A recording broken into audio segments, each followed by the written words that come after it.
স্বেচ্ছাচারিতা আর গবেষণাহীন যথেচ্ছ পরিবর্তনে বিপর্যস্ত দেশের শিক্ষা খাত। গেল ৫০ বছরে ৮বার কারিকুলাম ও ৩বার মূল্যায়ন পদ্ধতির পরিবর্তনেও মেলেনি সমাধান। বরং নতুন কারিকুলাম বাস্তবায়নের মাধ্যমে মুমূর্ষু শিক্ষা ব্যবস্থার কফিনে শেষ পেরেক ঠুকেছে আওয়ামী লীগ সরকার। শিক্ষাবিদ ও গবেষকরা বলছেন, সবসময় শিক্ষা হয়েছে পৃথক মতাদর্শের এজেন্ডা বাস্তবায়নের হাতিয়ার। ক্ষমতার পালাবদলে বদলেছে পাঠ্যক্রম, সেখানে বারবারই ক্ষতিগ্রস্ত শিক্ষার্থীরা। সজল দাসের রিপোর্ট।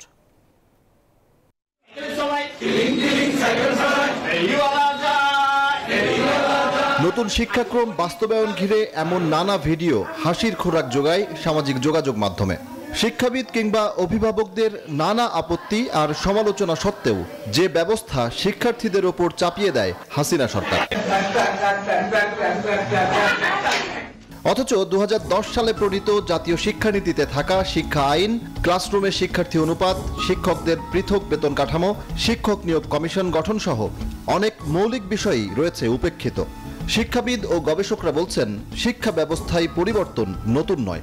এনসিটিভির তথ্য অনুযায়ী স্বাধীন বাংলাদেশে শিক্ষাক্রমে পরিবর্তন এসেছে ৮বার। ৭২-এ কুদরতি খুদা শিক্ষা কমিশন, ৭৮-এ কাজী জাফর আহমেদ কমিশন, ৮২-র মজিদ খান কমিশন কিংবা ২০০৯-এর কবির চৌধুরী শিক্ষা কমিশন। ক্ষমতার পালাবদলে মতাদর্শ বাস্তবায়নের চেষ্টা বারবার থমকে দিয়েছে দেশের শিক্ষা ব্যবস্থাকেই।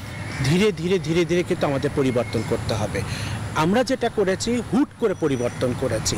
যে পরিবর্তনের সাথে আমার শিক্ষক রেডি না, আমার অভিভাবক রেডি না, আমার ছাত্ররা রেডি না।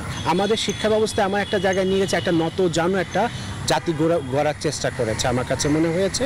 এবং শিক্ষা ব্যবস্থার যে কোয়ালিটি, যে ইমপ্রুভমেন্টের কথা বারবার বলা হয়েছে, আমরা অনেক প্রজেক্ট নিয়ে আসছি, প্রজেক্টে মানি বার্ন করেছি, কিন্তু আপাতত দৃষ্টিতে শিক্ষার যে ধরনের ডেভেলপমেন্ট হওয়া দরকার সেটা হয়নি। এনজিওর কিস্তি প্রথমবার বিকাশ পেমেন্ট করলেই ২০ টাকা ইনস্ট্যান্ট ক্যাশব্যাক। ছাত্র জনতার অভ্যুত্থানের মাধ্যমে আওয়ামী লীগ সরকারের পতনের পর আবারও শিক্ষা ব্যবস্থায় সংস্কারের পথে হাঁটছে অন্তর্বর্তীকালীন সরকার। যে পরিবর্তনের আগে খাত সংশ্লিষ্টদের সঙ্গে আলোচনার পরামর্শ এই শিক্ষাবিদের। অনেক সময় দেখা গেছে একটা এডুকেশন পলিসি হলো, একটা কমিশন কাজ করলো, পরবর্তী সরকার এসে আবার চেঞ্জ হয়ে গেল। কিন্তু এমন লোকদেরকে নিয়ে এটা সম্পৃক্ত করে করতে হবে, এমনভাবে সবার মতামত সংগ্রহ করতে হবে যাতে এটা নিয়ে কোনো কনফিউশন না থাকে, কোনো দ্বিধাদ্বন্দ্ব না থাকে মানুষের মনে। শিক্ষার উন্নয়নে বাজেটে এই খাতের গুরুত্ব আরও বাড়ানোর কথা বলছেন শিক্ষাবিদ ও গবেষকরা। যে নতুন বাংলাদেশের স্বপ্ন আমরা দেখছি, তার অগ্রপথিক হয়ে নেতৃত্ব দেবে আজকের তরুণরাই।